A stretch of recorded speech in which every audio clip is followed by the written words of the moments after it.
फिलहाल में बंगाल के अंदर इलेक्शन चल रहे हैं और इलेक्शन की तैयारी जोर शोर से है कि जितने भी पूरे भारत की जितनी भी बड़ी पार्टियां हैं वो सब के सब बंगाल के अंदर लगी हुई। वो सब के सब बंगाल में इलेक्शन जीतने के लिए या अपनी सरकार बनाने के लिए या ममता दीदी को हटाने के लिए तमाम की तमाम पार्टियां, वो चाहे बीजेपी हो, कांग्रेस हो, टीएमसी हो, जो भी है वहां की जितनी भी पार्टियां हैं, हालांकि एमआईएम भी वहां पर पहुंची है और बहुत ही जोर और शोर के साथ उनका स्वागत होता है।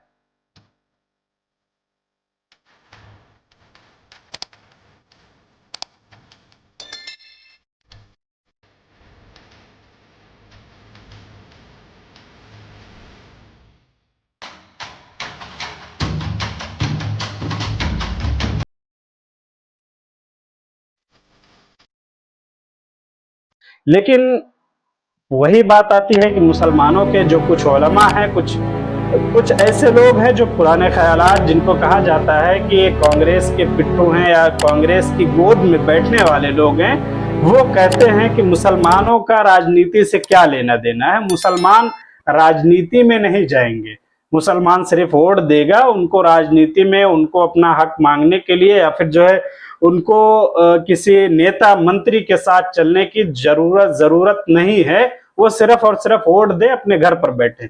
तो मैं ये सवाल करना चाहता हूं कि क्यों मुसलमानों को राजनीति में जाना जरूरी है या क्यों नहीं जाना चाहिए। मैं बताता हूं आपको, मुसलमानों को राजनीति में इसलिए जाना होगा कि मुसलमानों की रोजी रोटी या फिर कहें कि एजुकेशन, पढ़ाई लिखाई, खाना पीना रहना, सब का सब एक राजनीति के तौर पर, एक राजनीति के ढांचे में ढली हुई है, एक राजनीति का ढांचा बनाया गया हुआ है, उसी के तौर पर मुसलमानों की जिंदगी गुजर रही है। सोचिए कि अभी बिहार के एक वीडियो देख रहा था कि नए मुख्यमंत्री जो बने हैं, जो नीतीश कुमार को हटा करके उनको मुख्यमंत्री बनाया गया है, जो मुख्यमंत्री की कुर्सी पर अभी विराजमान हुए हैं, उनके साथ एक बंदा फोटो लेने के लिए आता है, बिहार का कोई होगा, अब हमें नहीं मालूम है, हमने इतनी छानबीन नहीं की। तो उसके सर पर या कहें कि कंधे पर हरा गमछा था, तो उसको जो है कहा गया कि आप अपना गमछा हटा लीजिए, नहीं तो फिर जो है वीडियो में आप अच्छे नहीं दिख रहे हैं। इस तरह के हालात बनाए गए हैं। हरियर का गमछावा हटा दो, बढ़िया लगता वो। हरियर का गमछावा हटा दो, बढ़िया लगता वो। तो अगर मुसलमान राजनीति में इंटरेस्ट नहीं रखेगा, राजनीति में हिस्सा नहीं लेगा, तो जिस तरह से अभी हरा गमछा हटाया गया है, कल को वो मुसलमान को भी हटाया जाएगा। इसीलिए कहा जा रहा है कि राजनीति में हिस्सा लेना बहुत ही जरूरी है। और फिर अपने पास एक ऑप्शन है। आप सोचिए कि 4-5 सीटें हैं, ओम प्रकाश राजभर हैं, उत्तर प्रदेश में ज्यादा नहीं 6-7% की आबादी है उनकी, उनके पास 6-7-8 एमएलए है, बीजेपी के साथ वो अपना जो है कोलेब्रेशन करके अपनी सरकार में है। सरकार के अगर उनकी कम्युनिटी की कोई बात नहीं उठाता है, कोई राजभर समाज को बुरा भला कहता है, कोई कुछ भी कहता है, तो उसके पीछे एकदम मतलब जो है लग जाते हैं कि अब तो इसकी खैर नहीं है। और मुसलमानों को कोई भी कभी भी कहीं भी आकर किसी की दाढ़ी नोच लेता है, किसी की मस्जिद तोड़ देता है, कहीं जो है किसी की मॉब लिंचिंग हो जाती है, कुछ भी हो जाता है, कोई बोलने वाला है? क्यों? क्योंकि राजनीति में हिस्सा लिया नहीं कांग्रेस ने।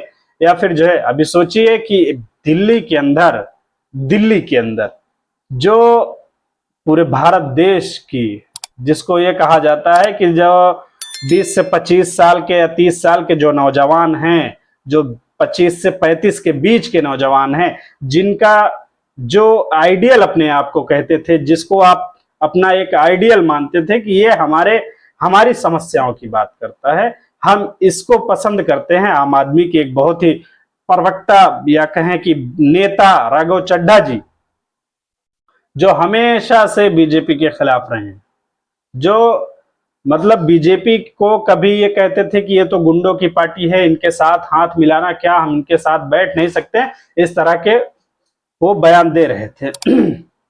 लेकिन अभी हाल ही फिलहाल में से 2 दिन के अंदर वो बीजेपी ज्वाइन कर लेते हैं और फिर बीजेपी ज्वाइन करते हैं और फिर देखिए माहौल सारा बदल गया है। जितने भी उनके ऊपर आरोप लगे थे वो सारे के सारे खारिज हो गए हैं। अब एकदम वॉशिंग मशीन की तरफ फ्रेश होकर के निकल रहे हैं। हालांकि इस बात की खुशी है कि असदुद्दीन ओवैसी बंगाल पहुंचे हैं और एक नए लीडर के तौर पर उभर रहे हैं बंगाल के अंदर। नरेंद्र मोदी क्या कर रहे थे?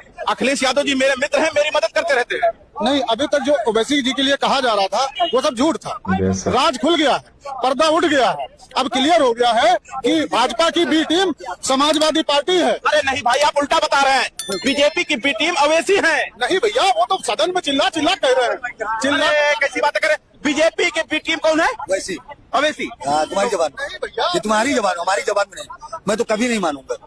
एक जो कहते हैं कि असदुद्दीन अवैसी जहां पर जाते हैं वहां पर लोगों की भीड़ खुद ब खुद लग जाती है। असदुद्दीन अवैसी के चाहने वाले किसी भी कहीं भी अगर वो पहुंच जाएं, किसी भी नुक्कड़ पर चले जाएं, तो उनके चाहने वाले पता नहीं कहां से किस तरह से उनको घेर लेते हैं। ये लोगों को यही नहीं समझ में आ रहा है कि क्यों उनके पीछे लोग लग जाते हैं, लोग घेर लेते हैं। हालांकि बंगाल के अंदर जो देखा जा रहा है, कहीं ना कहीं उम्मीद या अनुमान ये लगाया जा रहा है जो कि 3-4 मई में रिजल्ट आएगा। अभी नहीं आएगा, 3 मई से 4 मई के बीच अभी रिजल्ट आना है कि कौन कितनी सीटें जीत रहा है। हालांकि एमआईएम ने वहां पर 12 सीटों पर चुनाव लड़े हैं, 12 सीटों पर चुनाव लड़ी और फिर उसके बाद उसमें से कहीं ना कहीं 1-2 सीट आने की गुंजाइश है। हो सकता है ना भी आए, लेकिन इससे ज्यादा की उम्मीद नहीं की जा सकती है, क्योंकि मुसलमानों को शुरू से ही डराया गया है। कुछ दिन पहले टीएमसी की ममता दीदी ने मुसलमानों को कसम दी कि अगर तुम हमारा साथ नहीं दिए, तुमको अल्लाह की कसम हम माफ नहीं करेगा। इस तरह की धमकियां मिली। फिर नरेंद्र मोदी जी गए वहां पर इलेक्शन में रैली करने के लिए, तो नाव वाले से बोले कि मिल करके रहो। जो नाव चला रहा था, जिस पर फोटो वीडियो ले रहे थे, वीडियो बना रहे थे, उस पर जो नाव चालक था वो मुसलमान था, उससे कह रहे हैं कि मिल करके रहो।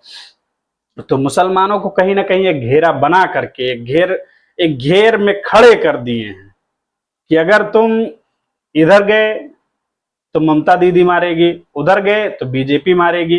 तुमको जो है एक साथ रहना है, तुम कांग्रेस के साथ भी ना जाओ, तुम टीएमसी को चुनो बस, और सिर्फ टीएमसी को चुनो। तुम अगर ये सोच रहे हो कि तुम अपनी क़यादत बना लोगे, वही वाला हाल होगा नेपाल वाला कि जैसे वहां पर जेनजी ने प्रोटेस्ट किया, नई सरकार बनी, नए वहां के जितने भी नेता मंत्री थे सबको खदेड़ करके भगा दिया गया। फिर उसके बाद नई सरकार बनी और सरकार ने सबसे पहले क्या किया, जितने भी कॉलेज में राजनीतिक फेस्टिवल होते थे उनको सबको खत्म कर दिया गया। तो यही तौर पर सरकार चल रही है। हालांकि इस पर गौर करने की जरूरत है, हमें भी और आपको भी। हम इन्हीं सारी बातों पर अपनी बात को खत्म करते हैं और आपसे उम्मीद है कि आपको हमारी वीडियो पसंद आई होगी।